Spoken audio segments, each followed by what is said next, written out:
At long last we finally got a new animal movie, an animal film that fits all the requirements what makes a great animal story.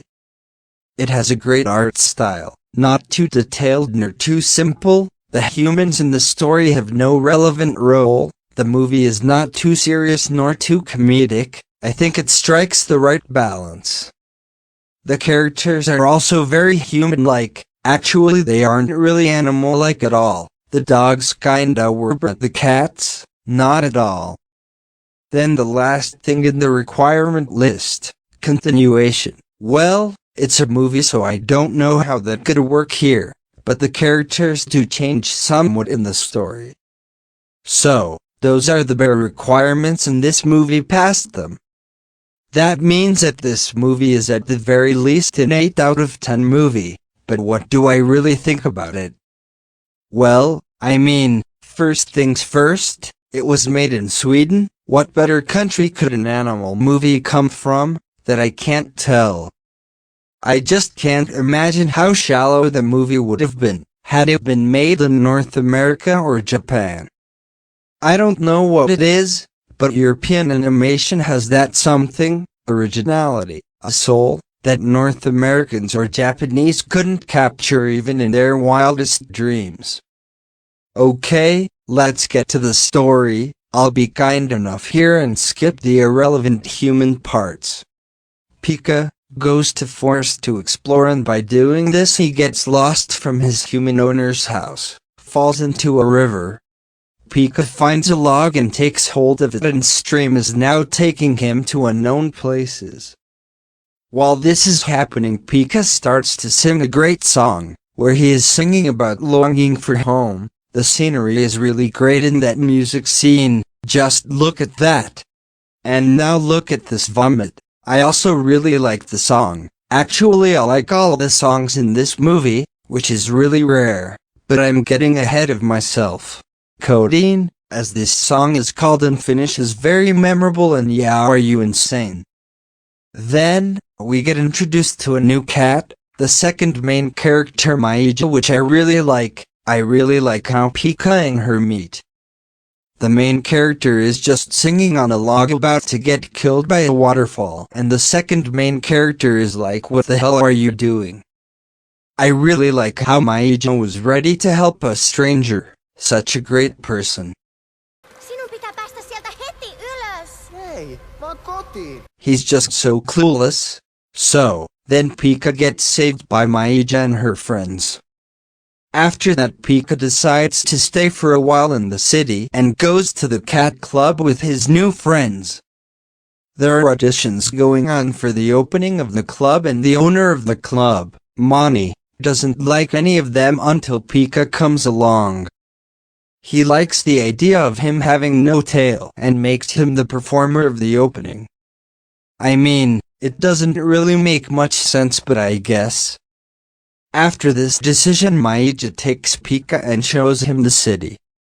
And this is the second song. Well, actually no. There was a song in the really beginning of the movie, but it was a song with mostly humans and one cat, so I don't really want to count that one. Anyways, this song about the city of Uppsala is probably my favorite song in this movie. Maija's voice actor is such a great singer with an amazing voice, and the song also features my two favorite characters of the movie. Though there is one weird part in the song. The part where there's a lot of these background characters, and Maija sings that these cats could be also Pika's friends, and it's just so corny. This is the only part we are shown these characters, like they are not relevant at all, so please don't even bother giving us that illusion. Then Maija goes to a store and steals some food and give it to Pika, and I still don't know what that thing is, like it looks like canned food, but Pika eats it in one bite. In second part of the song, Pika starts singing with Maija, and the song sounds even better. Later these two go to the top of a tall building and meet the oldest cat of the city. And while the comedy is just great here, and I'm impressed that they could translate this part very well from Swedish to Finnish, I can't help but wonder why the old cat could hear normally after a while. Was she just joking around from the beginning? Anyways, the old cat tells Pika where his home is and now Pika decides to go back. He just isn't quite sure how he can get back, but luckily the villain Monty knows and he makes a deal with Pika. Pika performs with his non-existent tail and Monty tells him which bus will take him home. Oh, and before that Monty sings a song about being somehow superior to everyone. I guess this song was okay but quite unnecessary because it didn't have any effect in the plot.